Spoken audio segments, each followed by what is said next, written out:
Yeah, thank you. I just remembered that I hadn't hit that button then. All right. Okay. Well, like, oh my gosh, you're not recording. Okay. Yeah, good catch. Caught it at the same time. Okay, so starting with Unit 6, a nurse is preparing to assess a preschooler. Which of the following actions should the nurse take to prepare the child? So A, allow the child to role play using miniature equipment. B, use medical terminology to describe what will happen. C, separate the child from the caregiver during the exam.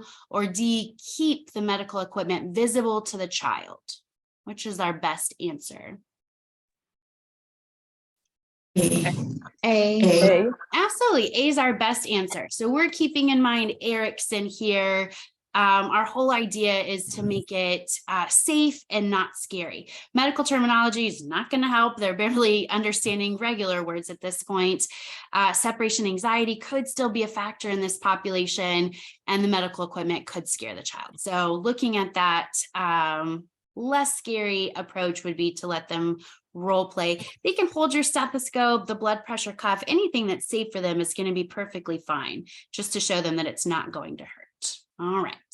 A nurse is checking the vital signs of a 3-year-old during a well check. Which of the following findings should be reported to the provider? Temp of 99, heart rate of 106, respirations of 30, blood pressure of 90/54. Which one's concerning?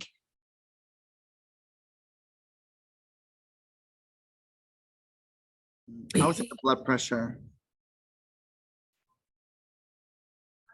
Respirations of 30. That's the correct answer. It's the respiration. So remember, in this population, we're not concerned about the temperature. That's pretty across the board same. So that's still within our normal range. All right. Heart rate should be 80 to 110. So we're still within that normal phase. Respirations should be 20 to 30. So we're at that higher limit. And if we're just having a well check with nothing going on, being at that higher limit is going to be concerning. What I will tell you is when it comes to vital signs on your exam, they're going to be more out of range. All right. So better would be if this question said like 35 to give you that bigger indication that it's not normal. Okay.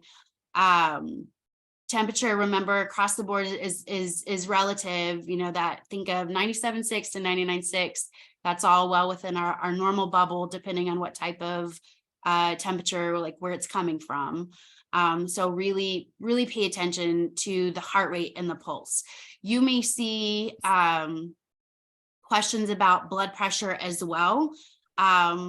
But I will just tell you, there will be other clues. So if you have to kind of prioritize what you're memorizing, I would focus on the heart rate and respiratory rate more.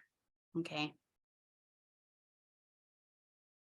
All right. A nurse is assessing a 12-month-old infant during a well child visit. Which of the following findings should be reported to the provider? A, closed interior fontanelle. B, eruption of 6 teeth. C, birth weight doubled. Or D, birth length increased by 50%. Am I cutting out now? I see that in the chat.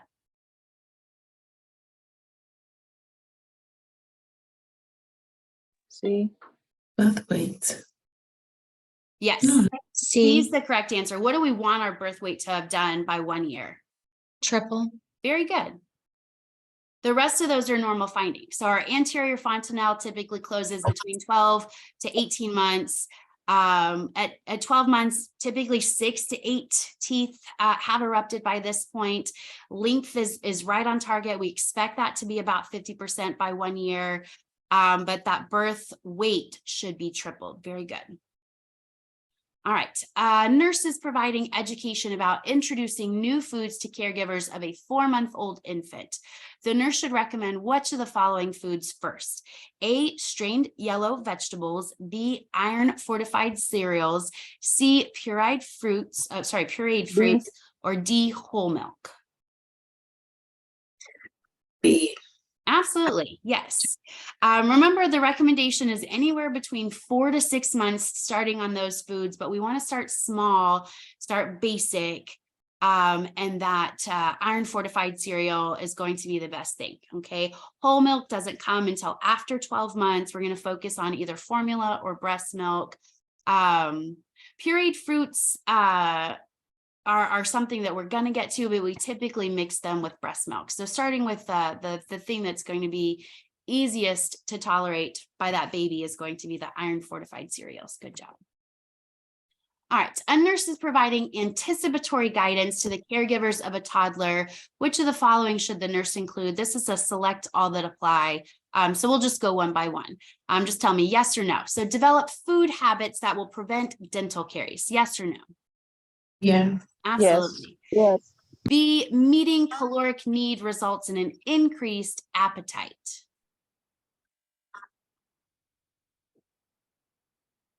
Does that fit our toddler?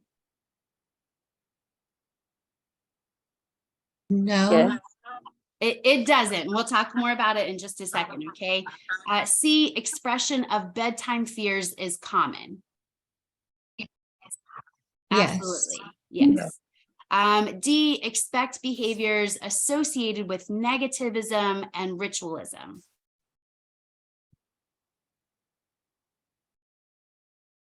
No.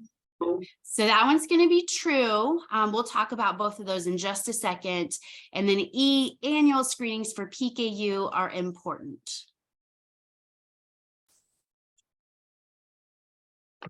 No. No. When do we screen for PKU? Newborns. Absolutely. Very good. All right. So toddlers often experience what we call physiologic anorexia. Children tend to get very picky eaters at this period. They become fussy eaters, but it's really because they have a decreased appetite. The body's trying to, our growth slows down at this point. Someone trying to get my attention? Hello. I'm just hearing some chatter.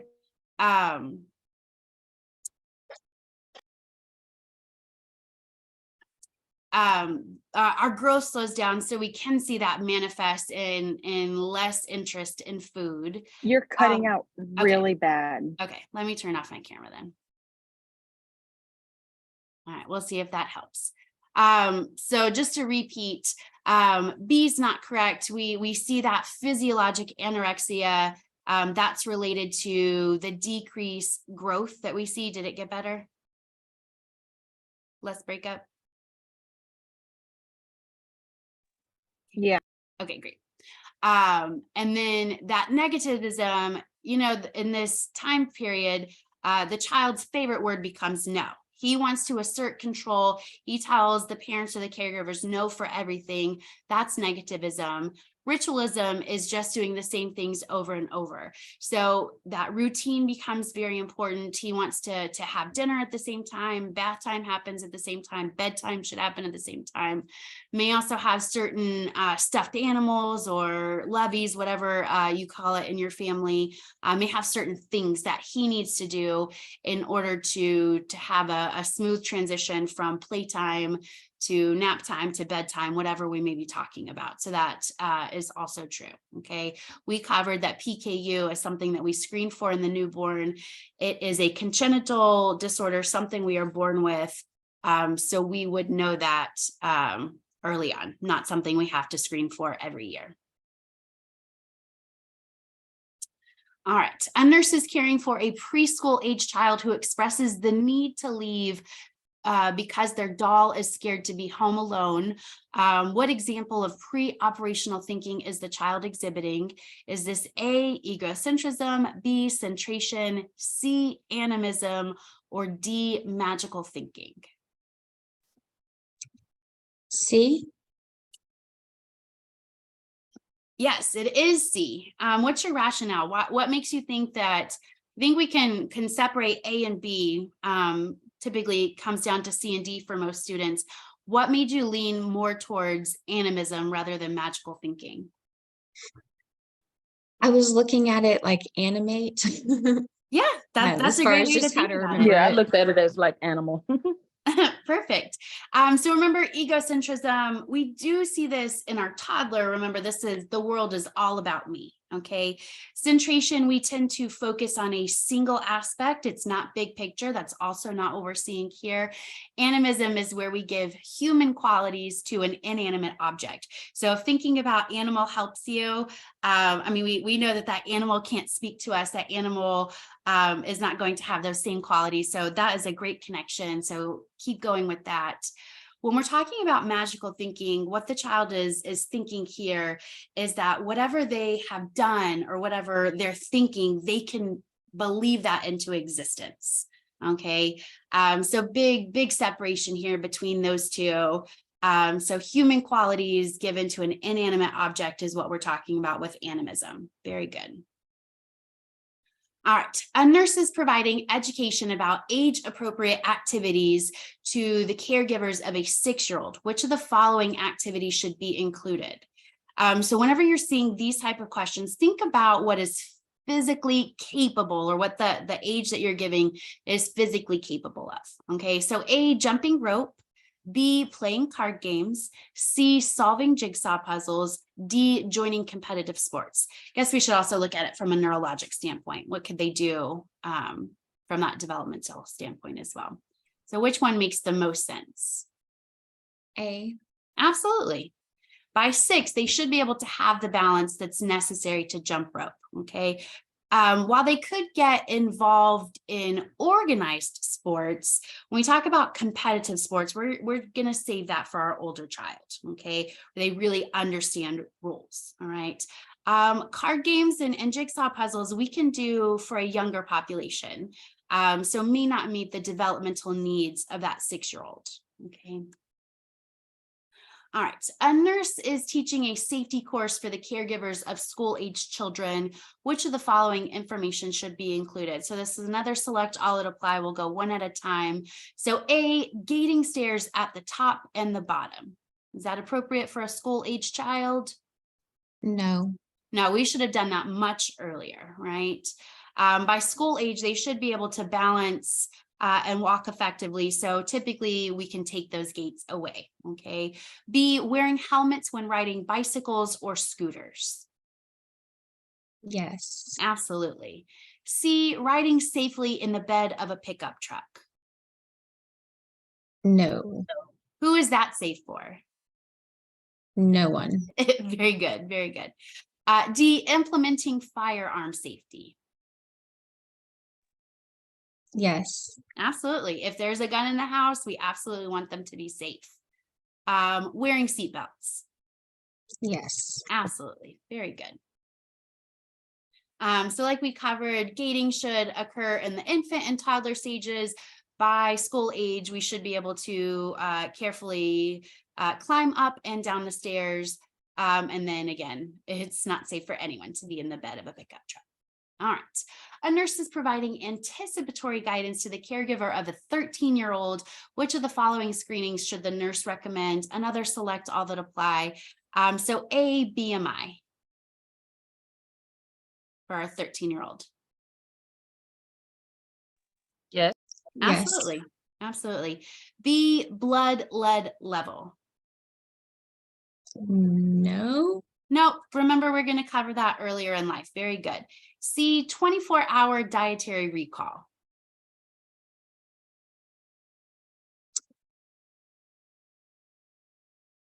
No, that one's not really part of our standard screening either.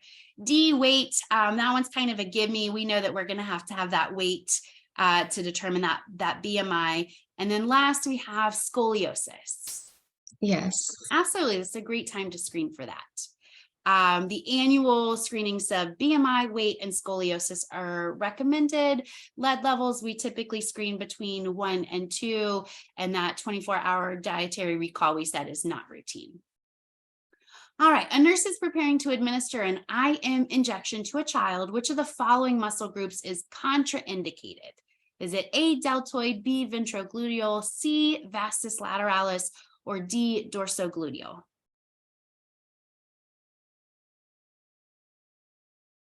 Which one would we not use? Vastus lateralis. See? So the hard part with this question is it just says child. Okay, so our child could be any age. We can use ABC, any of those, depending on what our population is. Okay, so all of those could be appropriate, except for D, dorsogluteal.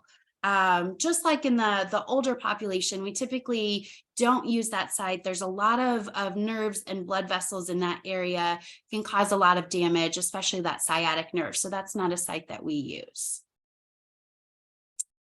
All right, a nurse is completing a peen assessment on an infant. Which of the following peen scales should the nurse use? A, faces, B, flack, C, Oucher, or D, non-communicating children's pain checklist? B. You say B as in boy? Or D as in D. dog? Okay, so that non-communicating children's pain checklist, that's a little confusing. The answer is actually B. All right, the non-communicating, it's not telling you that we have an infant that's not able to communicate with us. It's telling us that we have a child who does not communicate. So they may be somewhere on the spectrum, or they're nonverbal for another reason, but we use that for children who can't verbally communicate between 3 and 18. Okay. So our best answer here is flat. All right. That faces we can use for children who are over the age of 3. Oucher we use between 3 and 13. Flack is going to give us a lot of those behavioral and physiologic findings that we would be able to see for the infant who can't communicate. So I know that's a little confusing. But when we see that term non-communicating, it's not that we're dealing with an infant, it's that we have an older child that cannot communicate with us. Everyone get that distinction?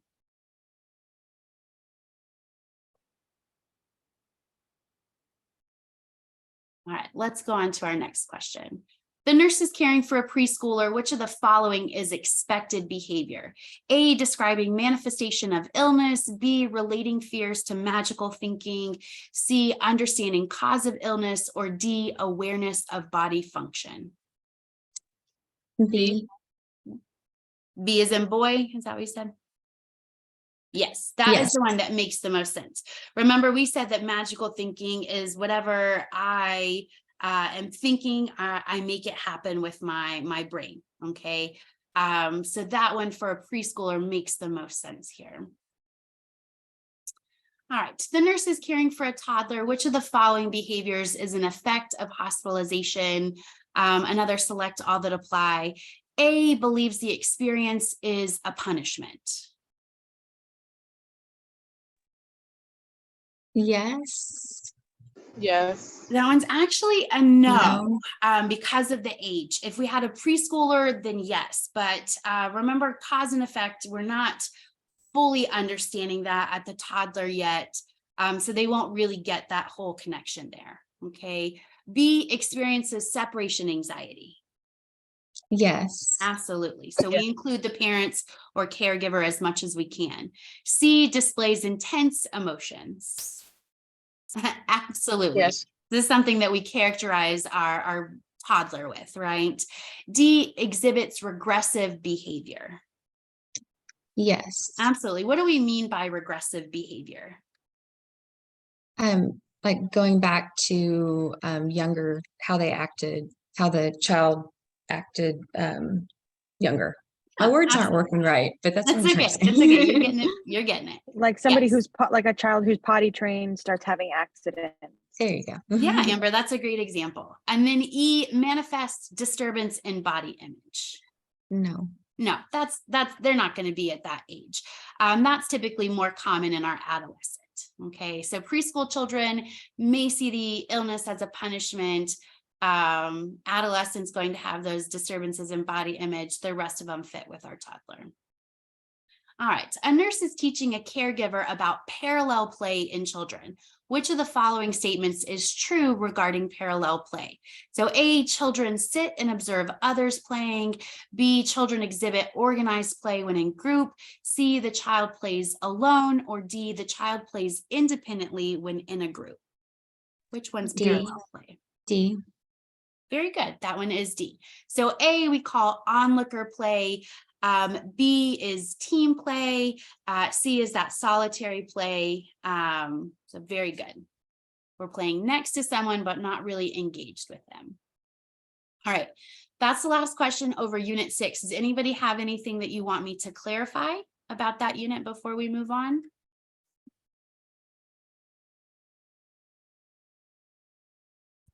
No? All right, so this unit we had cardiac and respiratory. All right. A nurse is assessing an infant who has coarctation of the aorta. Which of the following findings should be expected? So select all that apply. A, would we see weak femoral pulses? Yes or no? Yes. Absolutely. Remember, that's one of our hallmark findings with coarctation. We have the higher or normal blood pressure and pulses in the upper extremities, lower blood pressure and pulses are decreased. Okay, so weak femoral pulses, absolutely. B, cool skin of lower extremities. Absolutely, that is related to that decreased circulation. C, severe cyanosis. Very good. This is an acyanotic defect. D, clubbing of the fingers.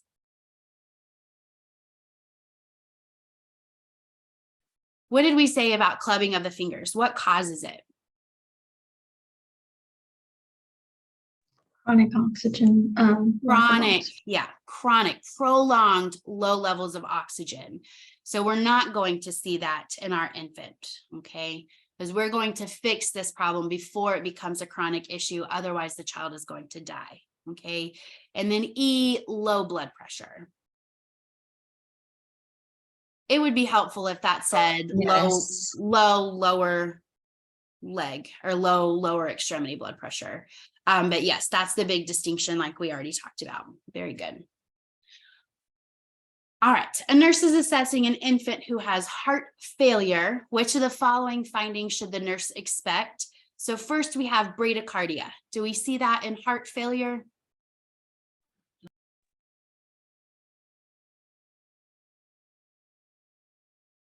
No, that's right. Remember we see that compensatory mechanism.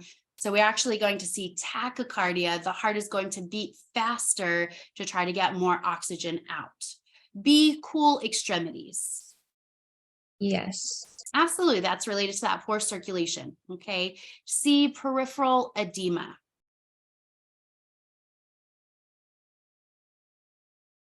No. That's a yes. We'll talk about that rationale in just a second. Increased urinary output. D, yeah, No. that has nothing to do with it. And then E, nasal flaring.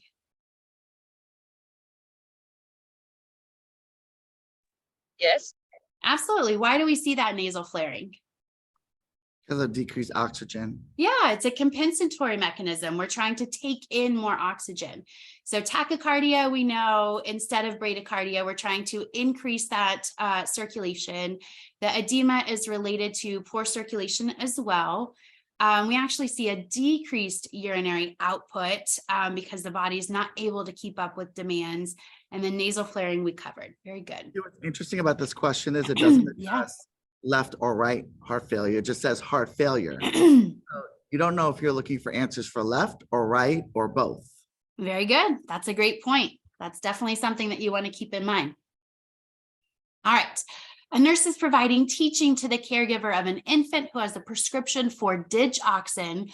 Which of the following instructions should the nurse include? So A, do not offer your baby fluids after giving the medication. B, digoxin increases your baby's heart rate. C, give the correct dose of medication at regularly scheduled time. D, if your baby vomits a dose, you should repeat the dose to ensure that the correct amount is received. C. C. Absolutely. C is the correct answer. Very good. So fluids have no bearing on the effects of digoxin. We're going to continue to allow that child to, excuse me, have whatever fluids they've been taking.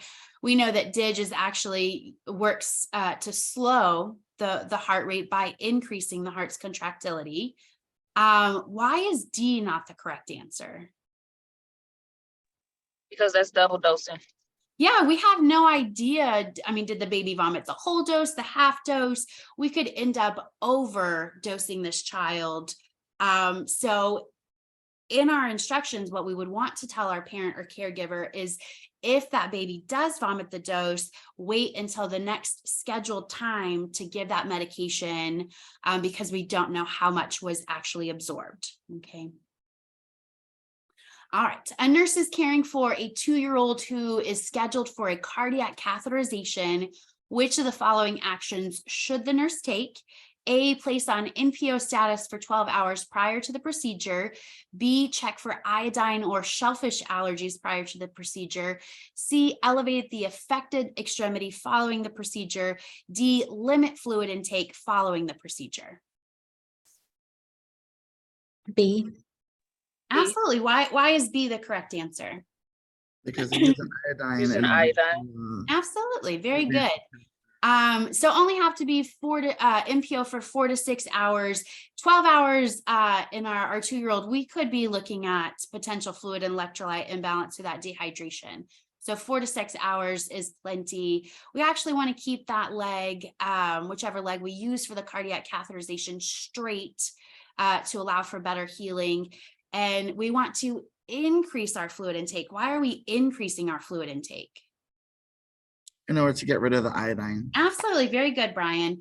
The other thing, I just want to make sure that we all understand, I messed this up the first time I said it, but remember with that occlusive dress or that clear dressing that we're putting on the site, we change that bandage every single day for about 2 to 3 days until that site heals. Okay.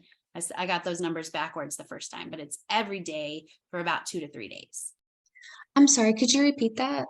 Yeah, so it's not included in this question, but it's something that we talked about in the lecture. But when we're covering that catheter insertion site, we change that bandage every single day for about 2 to 3 days until that site has healed. I said it backwards the first time I said it, so I just want to make sure everyone's got it. So every single day for about 2 to 3 days how that site heals. Okay, thank you. All right, a nurse is caring for a child who is suspected of having rheumatic fever. Which of the following findings should the nurse expect? So another select all that apply. So rheumatic fever, do we have that erythema marginarum, that rash? Yes. Absolutely. B, continuous joint pain of the digits.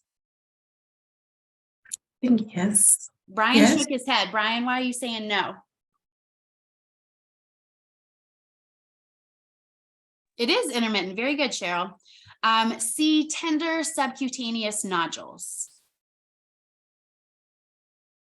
Yes. That's a Yes. no. D, decreased ESR. Should be elevated. Very good. I think that was Stella. Yes, we see an increased. And then E, elevated CRP. B. Would we see that? Is it supposed to be low? No. What does that ESR and CRP tell us? Information. Very good. Protein. All right. All right. So we do see the rash. We see intermittent joint pain, but we see it in the large joints, not so much the digits. So that's wrong on 2 accounts. We do see the SQ nodules, but they're not tender. Okay. And then increased ESR and CRP related to that inflammation. Very good. All right, a nurse is caring for a child who is receiving oxygen therapy, is on continuous oxygen saturation. The monitor is reading 89%. What is our first action? So A, increase the oxygen flow rate. B, encourage the child to take deep breaths. C, ensure proper placement of the sensor probe. Or D, place the child in a Fowler's position. What is our first action? D. Anybody else have a different answer?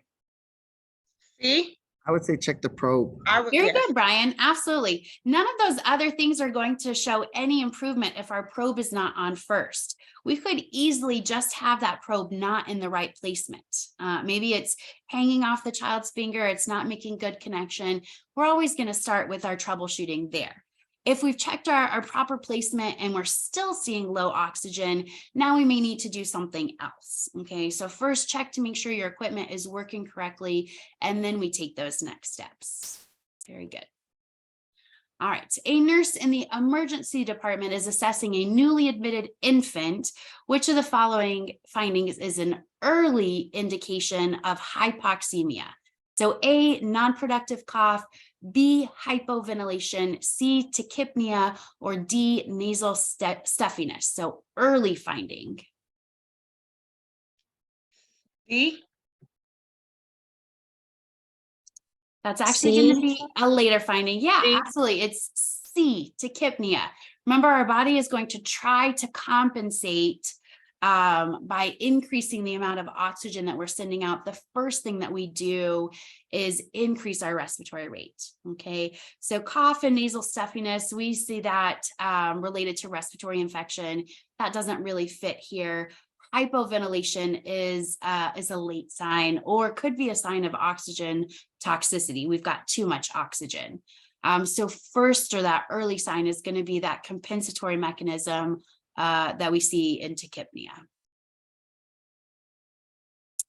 All right, a nurse is caring for a child who is in the post-op period following a tonsillectomy. Which of the following is a clinical finding of post-op bleeding? H&H of 11.6 and 37, B, inflamed and reddened throat, C, frequent swallowing and clearing of the throat, or D, C. blood-tinged mucus. C. Very good. Across the board, we're saying C. That's awesome. You guys may not know this, and that's completely fine. That is a normal H&H for this population. The B and D we would expect to see because we have manipulated that area back there. So that frequent swallowing is what we're going to see. That would be that big red flag that we've got a problem. Very good. All right, a nurse is caring for a child in the post-op period following a tonsillectomy. Which of the following actions should the nurse take? A, encourage the child to blow her nose gently. B, administer analgesics on a schedule. C, offer orange juice. Or D, position the child supine. B. B. Absolutely. Why do we want to administer those analgesics on a schedule? The pain. Absolutely. We want to keep that child as calm as possible. We don't want him to cry. Because that could break up those sutures. All right. We actually don't want them to blow their nose even gently because it can increase the risk of bleeding. Why no orange juice? Because of the acidity. You irritated. Yeah, it's going to burn. Absolutely. And then what position would we want our child in? Sideline. Side lying or prone. Absolutely. That's going to help facilitate that drainage. If we do end up having a hemorrhage problem, if that child is supine, they could potentially aspirate that. So that would be not the position we would want to put them in. Very good. All right, a nurse is assessing a child who has epiglottitis. Which of the following findings should the nurse expect? This should say select all that apply. So we're going to have multiple answers here. So looking at epiglottitis, would we see hoarseness and difficulty speaking? Yes or no? Absolutely. B, difficulty swallowing. Yes, that's related to that inflammation. Very good. C, low-grade fever. No. Very good. Has nothing to do with that. D, drooling. Yes. Yes. Yeah, why do we see drooling? Because they have a hard time Because of swallowing. the Very good. epiglottis. Very good.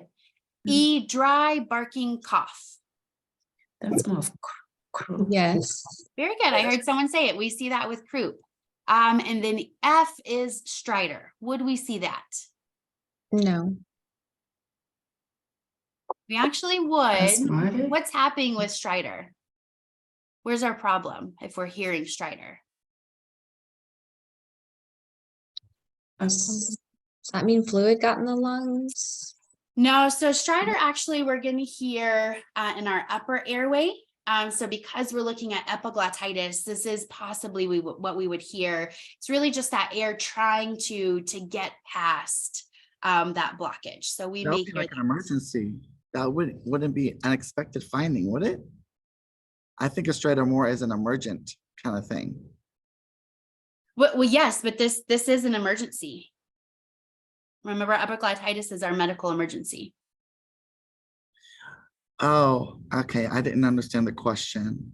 Because if based on the question, it seems like it's just asking for, I mean, expected, but not emergent things. But it is, okay, Yeah, the whole condition is an emergency.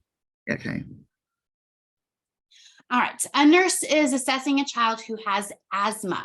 Which of the following are indications of deterioration of the child's respiratory status? So another select all that apply. So first we have oxygen saturations of 95%. No. No, that's a normal finding. We're happy with that. B, wheezing. Yes. Absolutely. C, retraction of sternal muscles. Yes. Yes. D, warm extremities. No.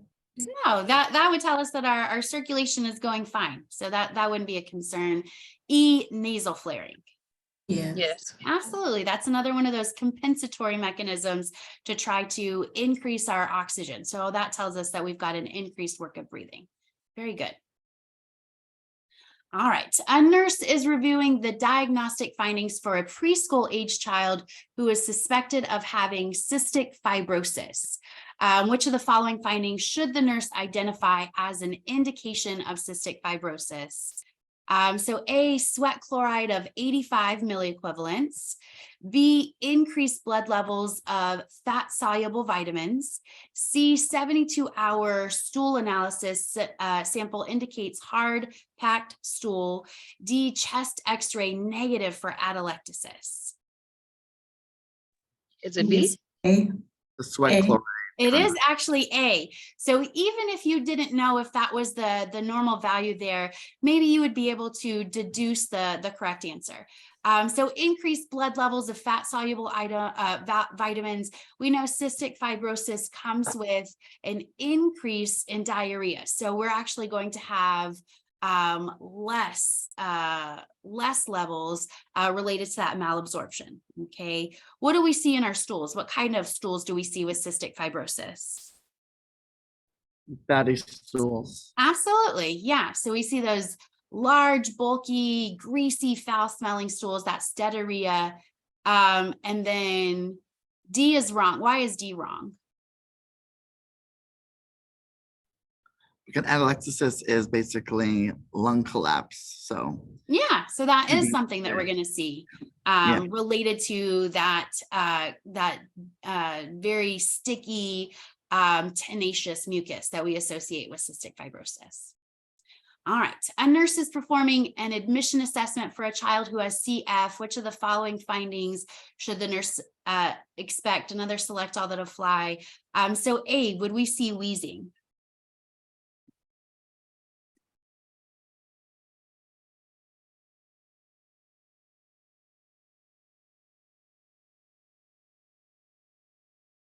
Would we see wheezing with our child with cystic fibrosis? No. We might.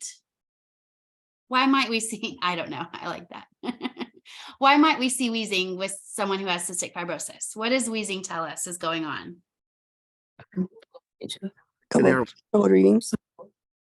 I'm sorry, y'all were talking over each other. Air blockage or something. Yeah, they may have blockage from that mucus, right? We typically associate wheezing with asthma, but we can see it in cystic fibrosis as well. B says clubbing of the fingers and toes. Well, I think so. That one's yes. Remember, clubbing we see with long-term deoxygenation, which we would see with cystic fibrosis. C, barrel-shaped chest. I think that's COPD. We do see it in COPD, but we would also see it here. What's the thought process in COPD?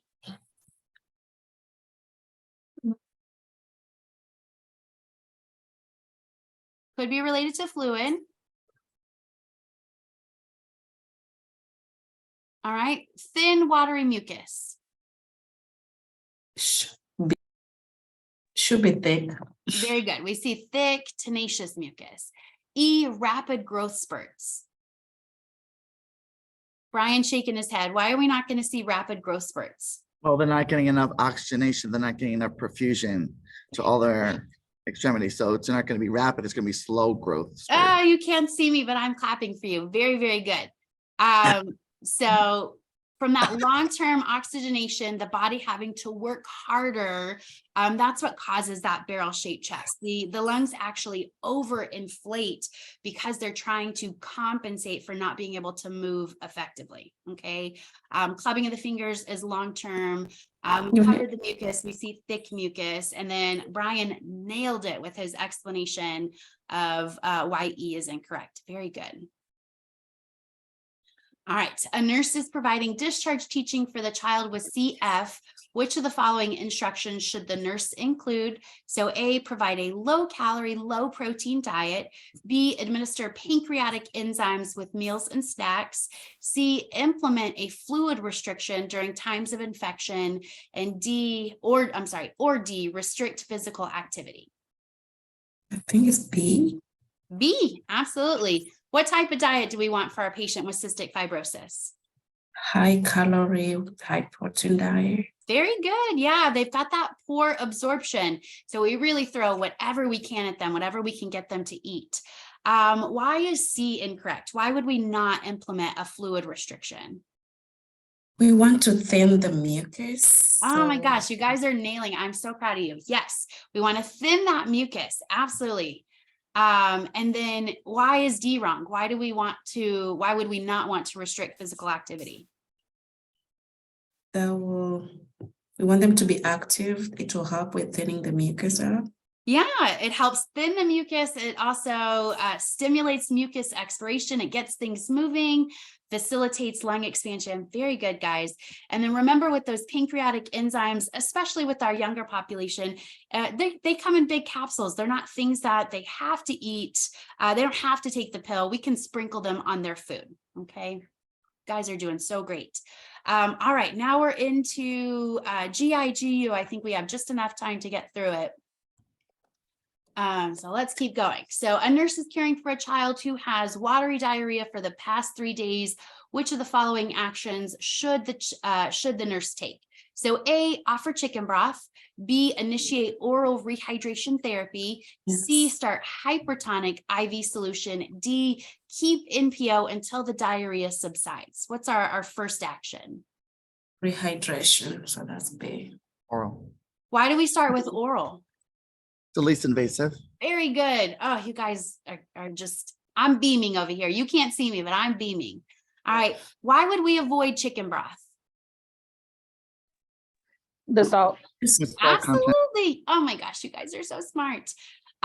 If we had to go to IV fluids, most likely we would be doing isotonic. But like Brian said, we want to do least invasive first. So we start oral rehydration. NPO just doesn't make any sense, right? We already have a problem with dehydration related to that diarrhea. We don't want to make it worse. Very good. All right, a nurse is caring for a child with rotavirus. We actually didn't talk about rotavirus, so let's skip this one. A nurse is assessing an infant who has hypertrophic pyloric stenosis. Which of the following manifestations should the nurse expect? Another select all that apply. So hypertrophic pyloric stenosis, would we have projectile vomiting? Absolutely. Would we have dry mucous membranes? We would. Remember that's secondary to the dehydration. Okay. See current jelly stools. Where do we see our current jelly stools? Isn't the antitussive, introducive? You've almost got it, Stella. Intussusception. Okay. Yeah, very close. D, sausage-shaped mass. All right, that's no. Remember, we're going to have the olive. Very good. Olive-shaped mass where that pyloric sphincter is overgrown. E, constant hunger. Absolutely. Mm. These babies are pissed because everything they eat, they throw right back up. Big thing I want to point out, remember that projectile vomiting is non-bilious. Remember, it doesn't have a chance to get past the stomach. It's not green because it doesn't mix with the vial. It looks either like straight breast milk or straight formula, whatever that kid is eating, maybe mixed with a little mucus. Okay. All right. A nurse is caring for a child who has Hirschsprung's disease. Which of the following actions should the nurse take? A, encourage a high fiber, low protein, low calorie diet. B, prepare the family for surgery. C, place an NG tube for decompression. D, initiate bed rest.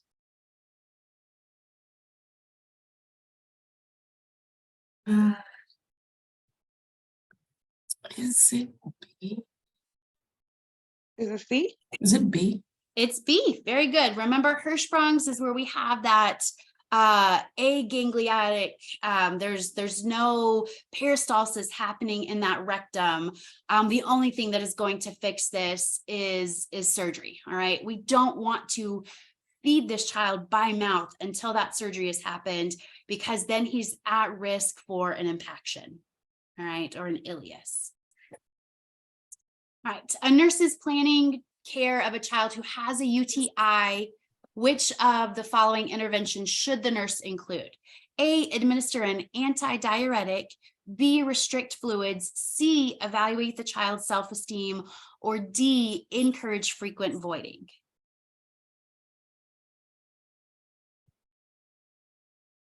Encourage frequent voiding. Very good. Absolutely. We know that frequency and urgency is associated with that. Antidiuretic therapy is not going to be helpful here. Restricting fluids is not what we would want for an UTI, because we actually want to flush the system. Self-esteem really doesn't have any bearing on this because it's all related to that UTI. If we had urinalysis, that nighttime bedwetting, we would want to check in on that child's self-esteem. It could be something that's affecting him or her. All right, a nurse is assessing an infant who has a suspected UTI. Which of the following are expected findings? Would you see A, an increase in hunger? No, we see that No. anorexia. Very good. B, irritability. Yes. Absolutely. C, decrease in urination. Yes. Nope, we've just covered that we see that increase in frequency and urgency. All right. D, vomiting. That one's a little tricky because we're looking at an infant, we may see vomiting. And then fever. Yes, that goes with that infection. So Why the vomiting? it's secondary. Just with an infant, you know, their body is small. They don't really have the compensatory mechanisms to handle everything. They get a little backed up. And because of that, they may, you know, there's only so much space for everything to fit in. And so if they're not effectively voiding, then they may force themselves to vomit. It also tends to be anytime, it could be secondary to that infection as well. We may see that vomiting. Due to like a GI upset, right? Right. All right, a nurse is assessing a child. So that was an infant. Now we have a child who has a UTI. Which of the following are expected findings? Would we see night sweats? That's TB, right? What was that, Stella? So that's more of a TB, tuberculosis. Yeah, very good. We would not see the night sweats. B, swelling of the face.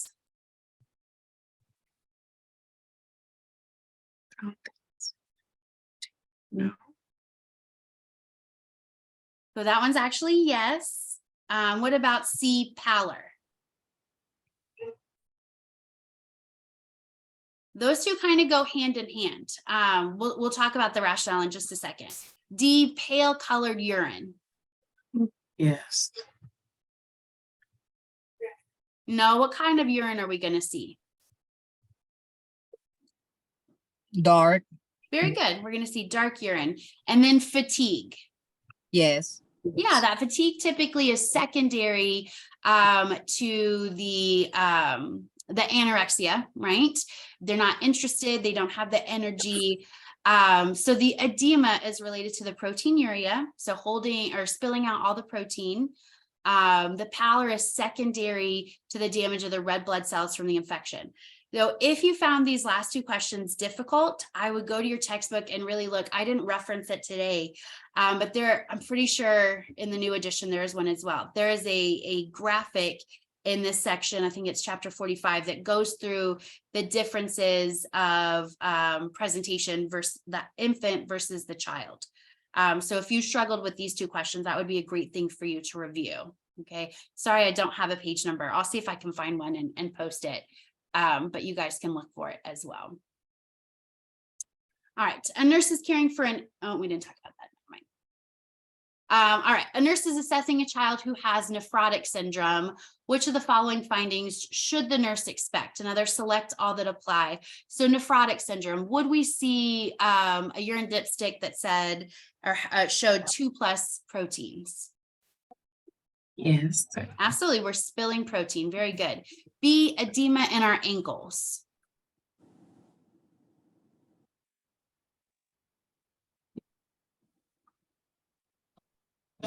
Edema was one of our findings. Absolutely, ankles are a common place to see that. C, hyperlipidemia. Yes. Very good. D, polyuria. No, we saw that oliguria, that decreased urinary output. E, anorexia. That is a yes. So we've talked about the proteinuria. The edema is related to that change in osmotic pressure. The hyperlipidemia is one of our huge characteristics for nephrotic syndrome, related to that increased hepatic synthesis, or trying to produce more proteins and lipids to replace. We see that decreased urinary output. And that anorexia just comes from the child not really feeling very well. He's not interested in eating. Okay. We may also have some edema going on in our GI tract as well that may be affecting that. All right, so now we have a school-age child with, we're going to skip this one actually, because you don't need to know these. You're not going to be tested on these levels. So let's skip that one. All right, I'm going to talk about it. Okay, so let's get down to this slide. We're almost out of time anyways. So things that will be very helpful for you to review. There are many, many questions on Erickson. So really understanding based on every single developmental age. So think when you're looking at these, think about how you as the nurse would interact, just like that question we had about the beginning with looking at that miniature equipment. Think about it from that perspective. How are you going to do your nursing job based on the age of your patient? Okay. Several questions with vital signs. I would pay close attention to the heart rate and respiratory rate. That's going to be the most helpful in you determining, is this patient stable or not? Okay. When you're looking at questions that say which statement indicates the need for further teaching, remember that's your red flag that you are looking for one wrong statement. You're going to have 3 correct statements and 1 wrong statement. You're looking for the wrong one because you need to go back and reteach that family or that caregiver because they are saying something that's wrong. Okay. Which statement indicates teaching has been successful? Now you're looking for the one correct statement and everything else in there is incorrect. Okay. Priority questions. We always go through our ABCs first. So just like in our adult population, we're always looking for things that are going to affect that airway, breathing, and circulation before we get into anything else. And just like in our adult population, it's always about real things that are happening, not potential things, but real problems are going to be bigger than things that could happen. Okay. with the milestones, remember I said that there's only one question. If you have to prioritize your time, this is not where you need to really memorize every single thing that it says, but really just think about what that child would be physiologically and neurologically capable of, based on what that question is asking you. Okay. Other big things to note here, those primitive reflexes, our moro, our sucking, disappear within the first year. The birth weight thing that we've already covered. Remember, it should double by 6 months, triple by 1 year, quadruple between 2 and 3. Okay. So the example that I gave for you is when we're thinking about what a child could do, think about how stable they are. If we're dealing with a 1-year-old, obviously they're not going to be able to walk up those stairs unassisted. All right. So try to apply some common sense when you're looking at those questions. Okay. Do you guys have any questions? I know you have another exam to get to, but do you have any questions? I know it's a lot of information. I know it's really easy to get overwhelmed, but you guys are doing a great job. The rationale that you have in place that you showed me in this review, you're doing so great. Okay. Anything that you guys can think of before you head out? Brian, you look like you're thinking about something. What about tetralogy of Fallot, VSD, those other cardiac? I can't, we only had so much time for a review, so I couldn't Focus put everything those on two, it. 'cause those are gonna be on Yes. it. Just Okay. remember when you're going back and you're looking at those, look for the things that you see specifically with that, like tetralogy of Fallot. You know that you have to have all 4 of those components for it to be true tetralogy. Okay, so look for that, because that may help you when you're determining, is it tetralogy, is it coarctation? Look for those red flag symptoms that we What talked like about. left to right, right to left, blood flow? Yeah. You know those two? Mm-hmm. Okay. But understanding if it's left to right or right to left is going to help you. Is it cyanotic or acyanotic? All of that's going to fit into that understanding.